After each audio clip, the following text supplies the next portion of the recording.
She hadn't seen his name in over a decade. 12 years of silence. 12 years of carefully not remembering. But tonight, he reached back into her life.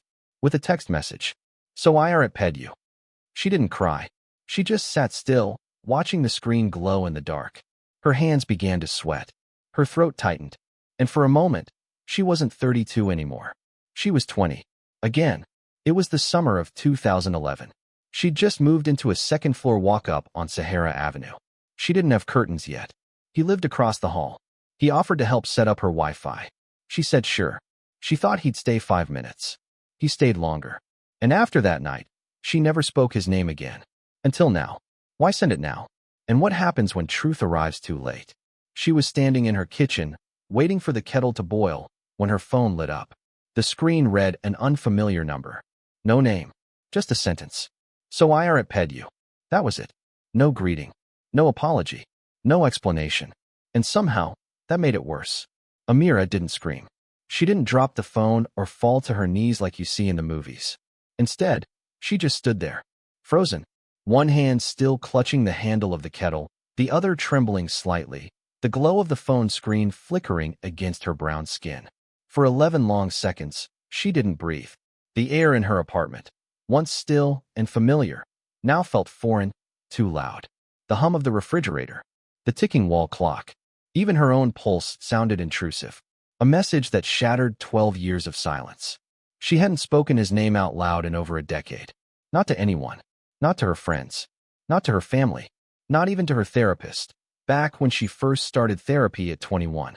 At the time, she'd simply said, something happened in college. I don't know how to talk about it. She'd spent most of that first session staring out the window. The therapist took notes. Amira said very little.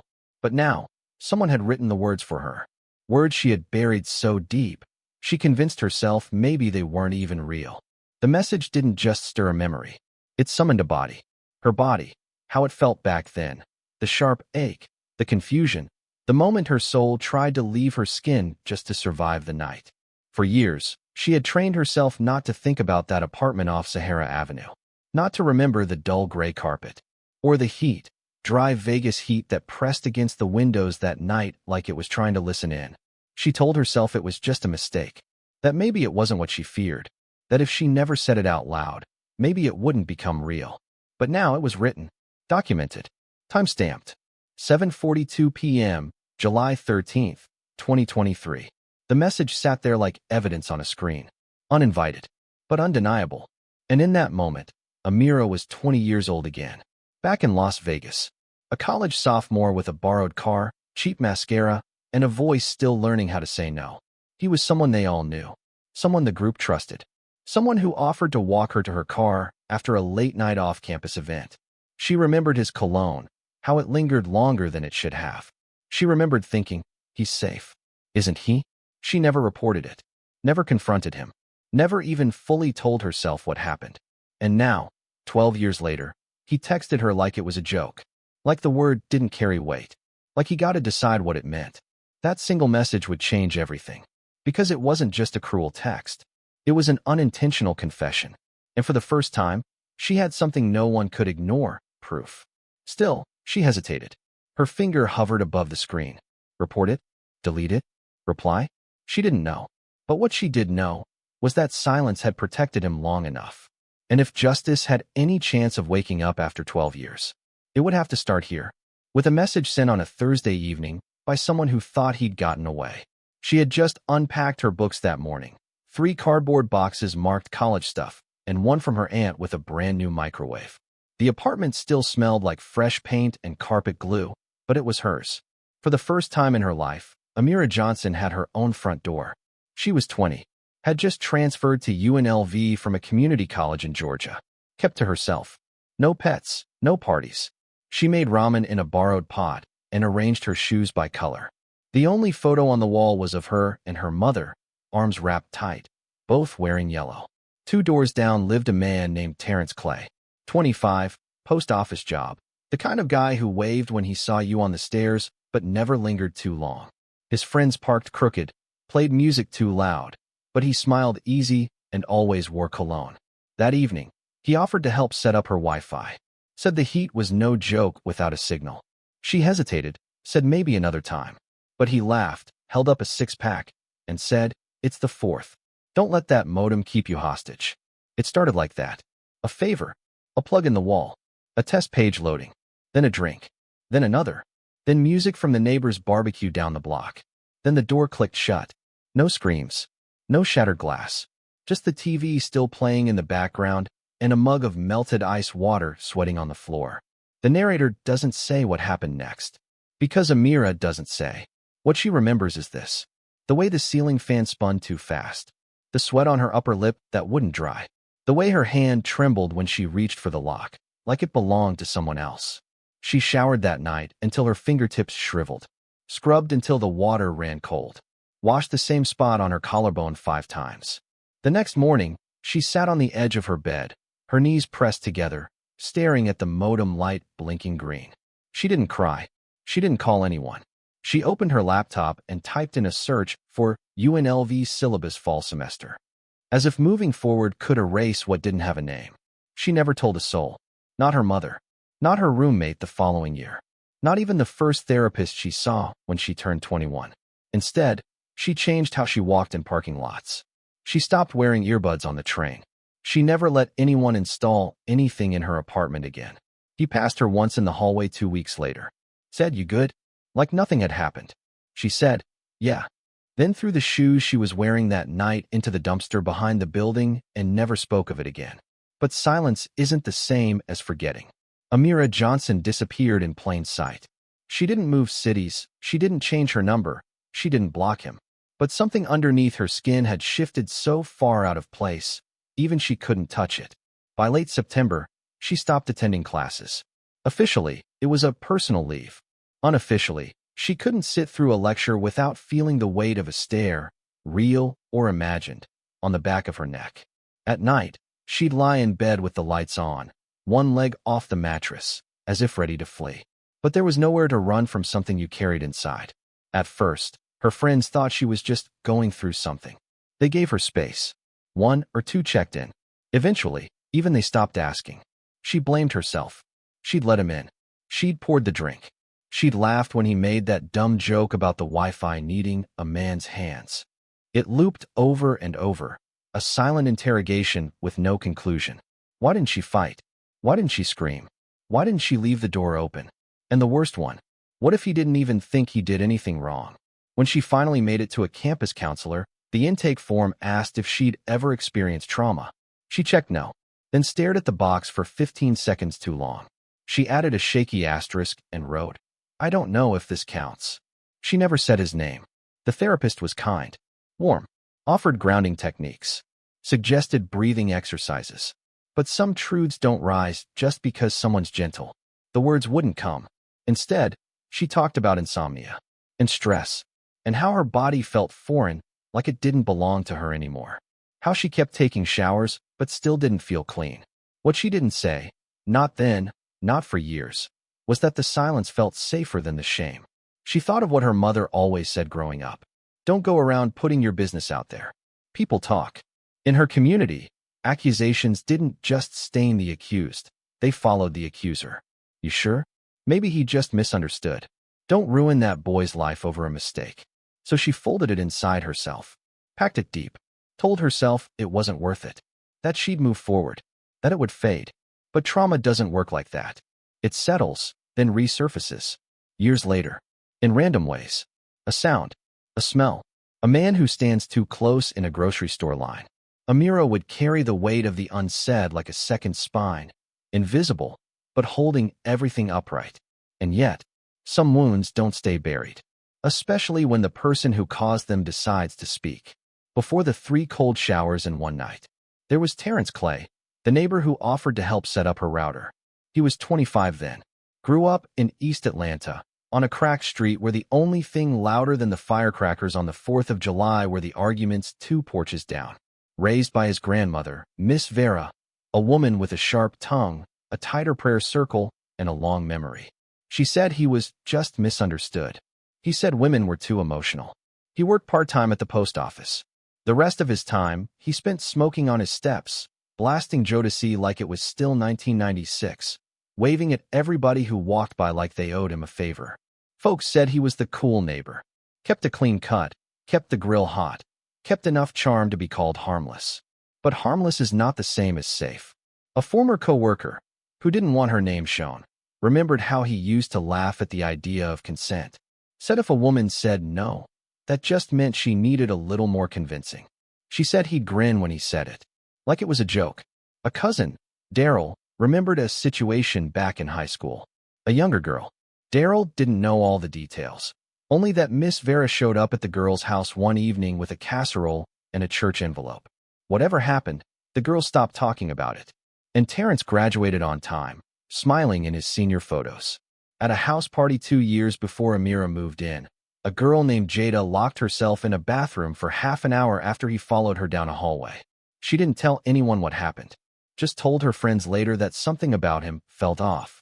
It always started the same. A compliment, a drink, a touch on the elbow too long. The kind of contact that makes you question yourself more than him. That was his game.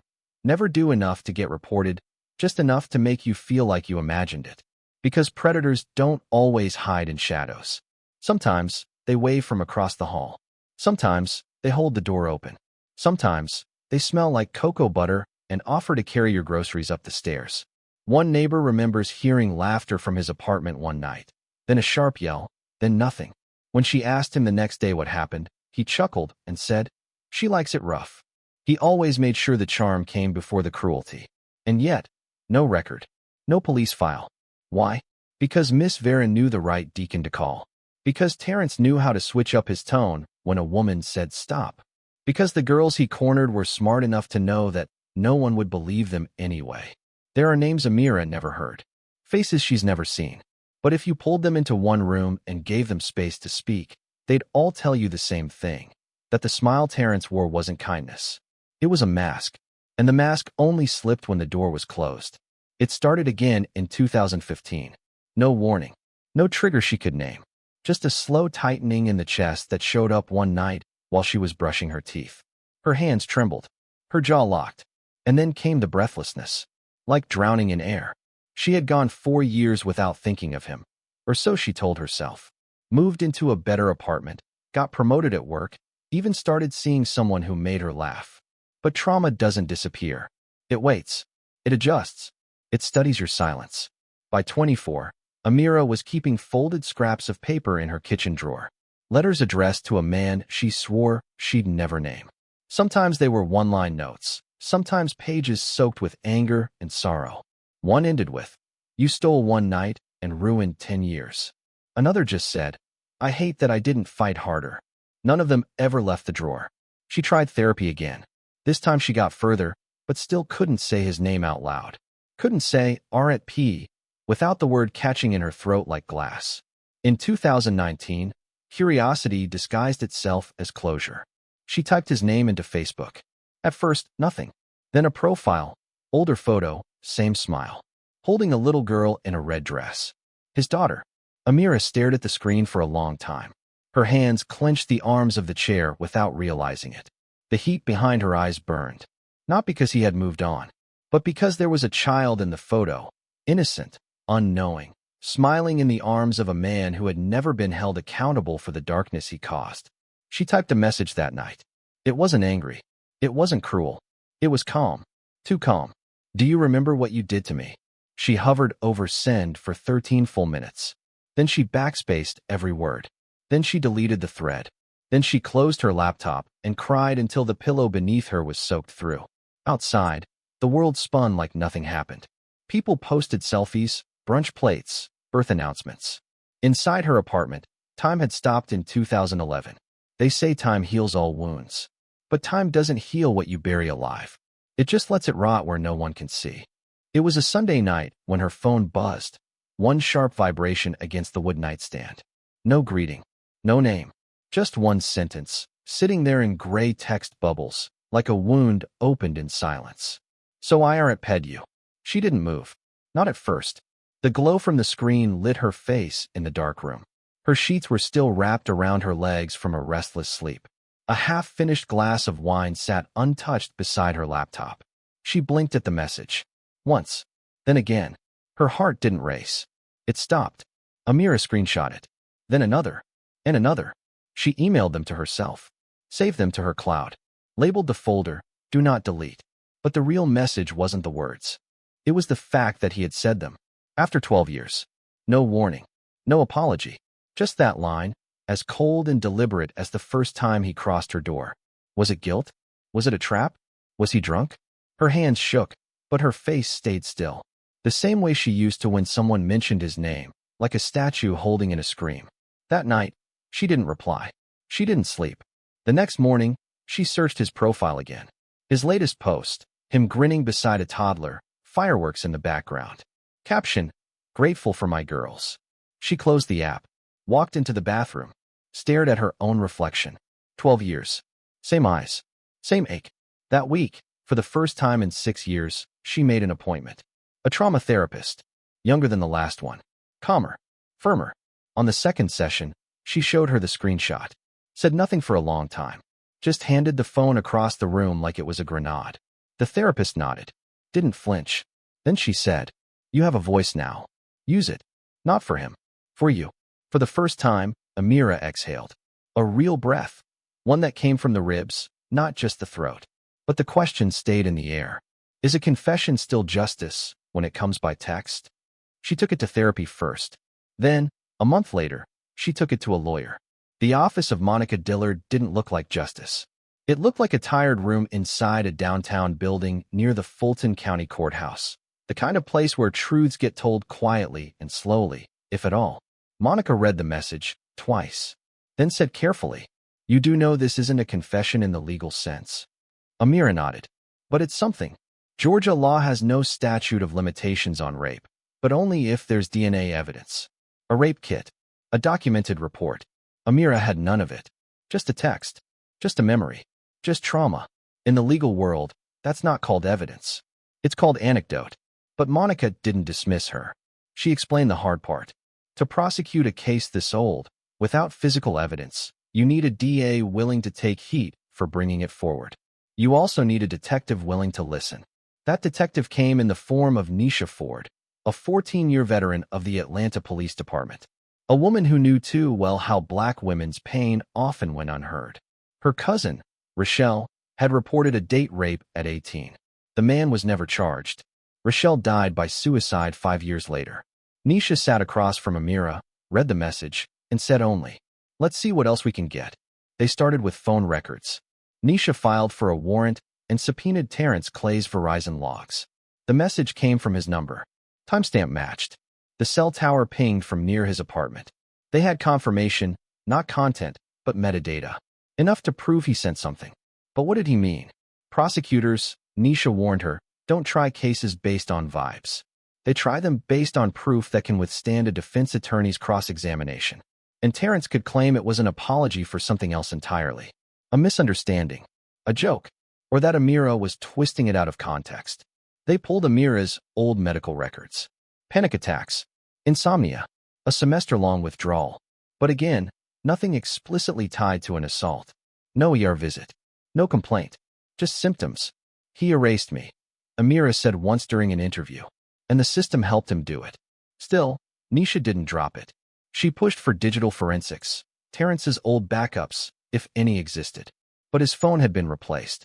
He'd switched devices. The original text could not be retrieved from the cloud. No message content. They tracked down his ex-girlfriends. One described controlling behavior.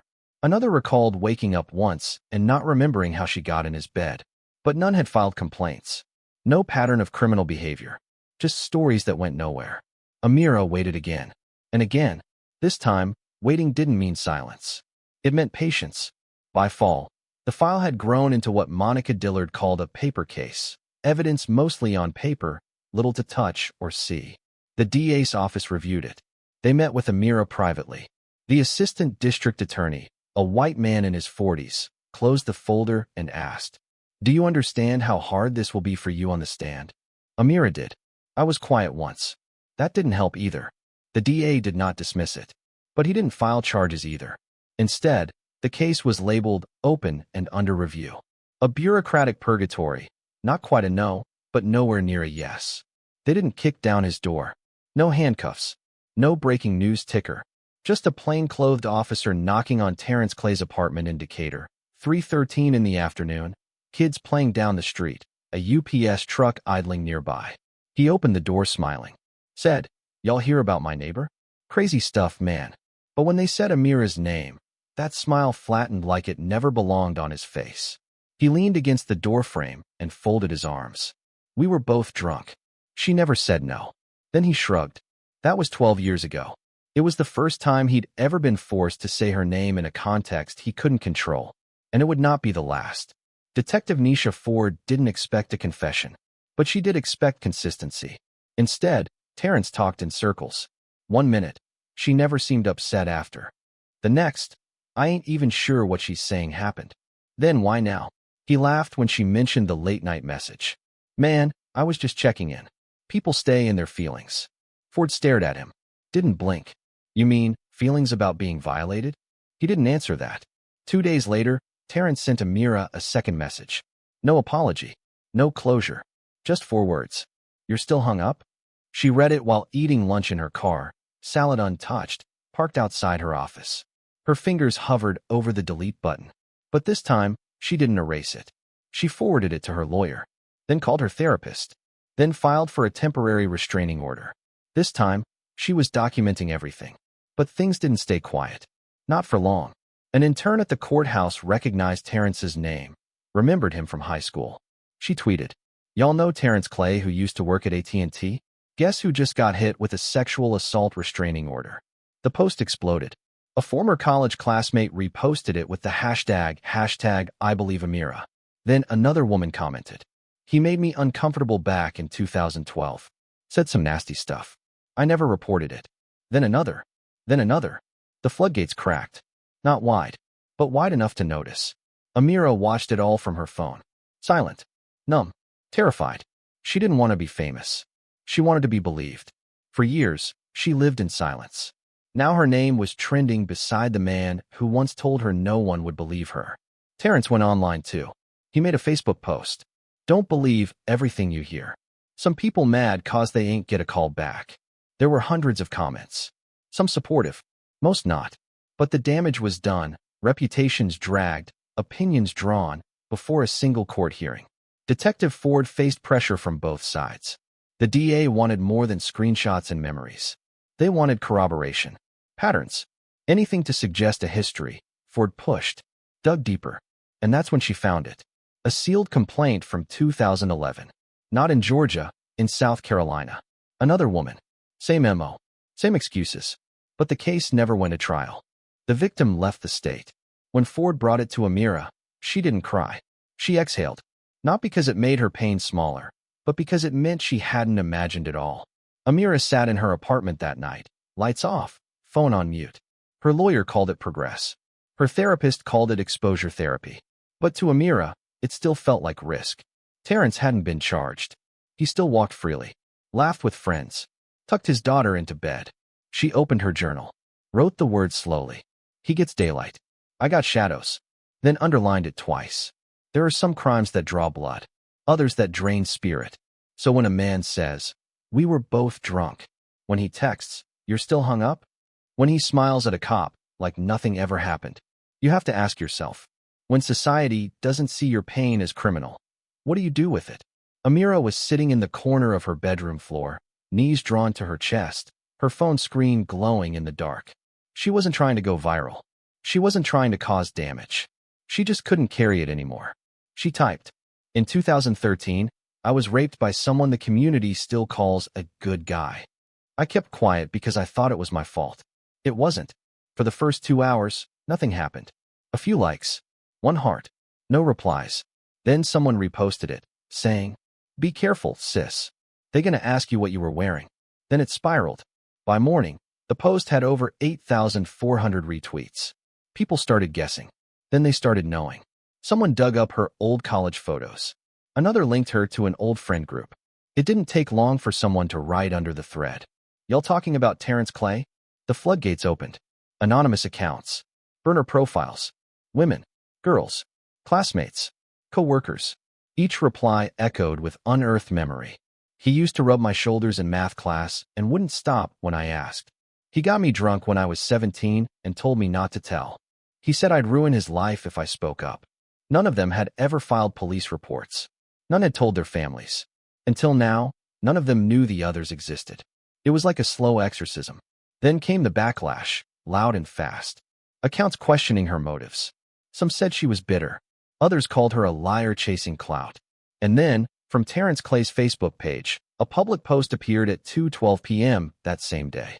I'm not perfect, but I'm not going to let nobody lie on my name just cause they didn't get the fairy tale ending they imagined. Cancel culture is real.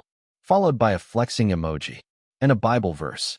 That post got 2,700 likes and 400 comments, mostly in his favor. But some replies pushed back. Funny how 5 women telling the same story are all crazy. We not canceling you. We just finally hearing them. Someone tagged his employer. Someone else tagged the district attorney's office. And buried in the comments, someone else wrote, "He did that to me too. I was 16. Her username had no photo. Her profile was locked. But the words landed like gunfire.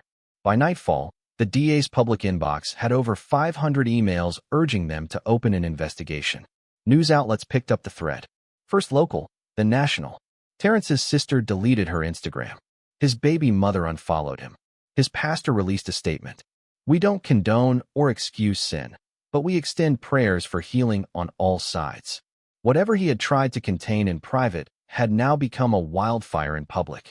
But through all of this, Amira couldn't sleep. Every ping on her phone sent her into a sweat. Support came with a cost. People she hadn't spoken to in years reached out. Some praised her courage. Others begged her to delete the post, to not ruin a black man's life. You finally got them to hear you, her therapist told her. Now the question is, will they believe what they heard? It wasn't about clout. It wasn't about revenge.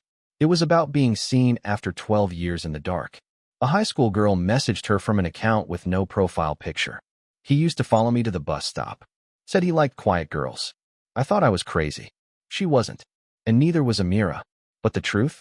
It was now fighting a second war, against doubt, memory, and the machinery of the law.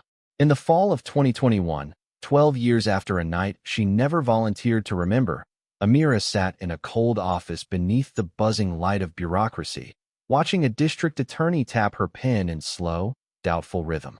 Lorraine Wexler had prosecuted dozens of sexual assault cases. She'd seen what delayed disclosure did to a case, how it stripped the flesh off of facts until only brittle bones remained. But this one was different. There was no rape kit, no witness, no physical injury, no formal report filed within days or months or even years. What Amira had was a message, a text that read more like a dare than an admission. So I raped you? To most, it was vague. To her, it was everything. And to the law? Well, that was the question. Wexler called it a digital confession. The defense called it a misinterpreted memory from a bad hookup. And the jury? They didn't exist yet. That week, a small legal team began to review the viability of prosecution under Georgia law. There was no statute of limitation on rape if there was DNA or physical evidence. Amira had neither. But Wexler had something else. She had the message. And something else far more powerful. A pattern. Detective Nisha Ford had quietly tracked down several women who had responded to Amira's viral Twitter thread weeks earlier. At least 3 had eerily similar stories. Encounters where they felt powerless, frozen, manipulated. None had gone to police. None had told their parents. And all of them remembered how he made them feel afterward, like they were the ones who should be ashamed. One woman, an artist from Decatur, spoke under oath to prosecutors. He never hit me, but it felt like my body wasn't mine while he was in it. The defense team, led by a sharp, media-savvy attorney named Marcus Kell, began shaping their narrative: consensual college sex, alcohol, confusion, regret reframed as accusation. He pointed out that Amira had waited 12 years. He emphasized that she had no scars, no physical trauma, no emergency room visit. This is not a trial about violence, he said on day 1 of pretrial hearings. It's about memory. And memory is notoriously unreliable.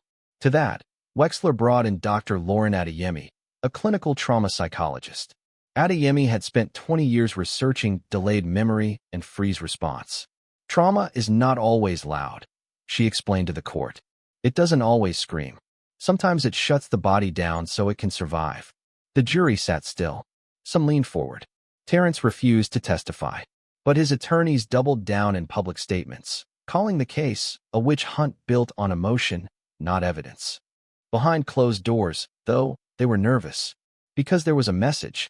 Because there were multiple women. Because his arrogance was loud, and juries could smell that. The prosecution's strategy was simple. Establish a behavioral pattern so strong that even without forensic proof, the jury could see it as premeditated assault. Survivor after survivor took the stand, voice trembling, hands steady. Not all of them cried. Not all of them broke. But each one echoed the same emotional DNA, feeling trapped, frozen, ashamed, controlled. Wexler's closing strategy was surgical. Strip away everything that distracted from intent. No drunken haze. No dorm room chaos. Just the fundamental question. Did she say yes, or did she never get the chance to? As the grand jury deliberated, protesters stood outside the courthouse with signs that asked what the law always struggled with. If the pain isn't visible, is it still real? Inside, Amira waited. For the system. For the silence to crack. For a verdict 12 years overdue. The Fulton County Courthouse sits heavy beneath the Atlanta sun, its concrete walls bearing witness to decades of slow justice and silent stories. On this morning, the line wraps around the block. Reporters, law students, retired attorneys, strangers drawn by the scent of reckoning. Inside, the courtroom is packed, 100 pairs of eyes watching a black woman step into the witness box. Her name is Amira. 12 years ago, she was a freshman at Spelman, chasing dreams under red brick arches. Today, she's here to speak them aloud. She doesn't make eye contact with Terrence as she raises her right hand. She doesn't need to. He sits with his attorney at the defense table, pressed suit, polished shoes, same crooked smile. But there's something new behind the eyes now. A flicker, so faint it almost vanishes. Calculation, not confidence. He's not sure how this will go. Tell us what happened, they told her. Amira breathes in through her nose. Exhales softly. Her voice isn't loud, but it doesn't waver. She talks about the party, the music, the walls closing in. How she said, "I feel sick," and meant it. How she tried to leave. How he laughed. "I didn't know what to call it for a long time," she says, steady now. "But I remember what it felt like. Like I was outside my own body. Watching it happen. Watching myself go still." The courtroom holds its breath. Even the reporters stop typing. Terrence folds his arms. He looks like a man waiting out the rain. The prosecutor calls the next witness. A woman in her late 20s. Professional. Composed. She looks directly at Terrence as she takes her oath. But her hands betray her, fingers clenched, knuckles pale. "He said the same thing to me after," she testifies. "Said, we were both drunk. You never said no." She pauses, turns to the jury. Does someone have to scream no for it to count? Murmurs ripple through the gallery. Then comes the third woman. A mother now. A social worker. She doesn't cry. She seethes. "He called me dramatic. Told people I was crazy. I still check my locks 3 times a night." Each voice adds weight. Layer after layer. Not coordinated. Not coached. Just lived. The defense tries to push back. Says Amira's memory is tainted by time. That Terrence had no reason to harm her. That no police report was filed. That no physical evidence exists. But the text is undeniable. A digital bruise. So I are at PEDU. And now, the jury has heard it too. The prosecution steps forward. A black woman in her 40s with locks pinned neatly, voice like steel beneath silk. He thought time erased the crime.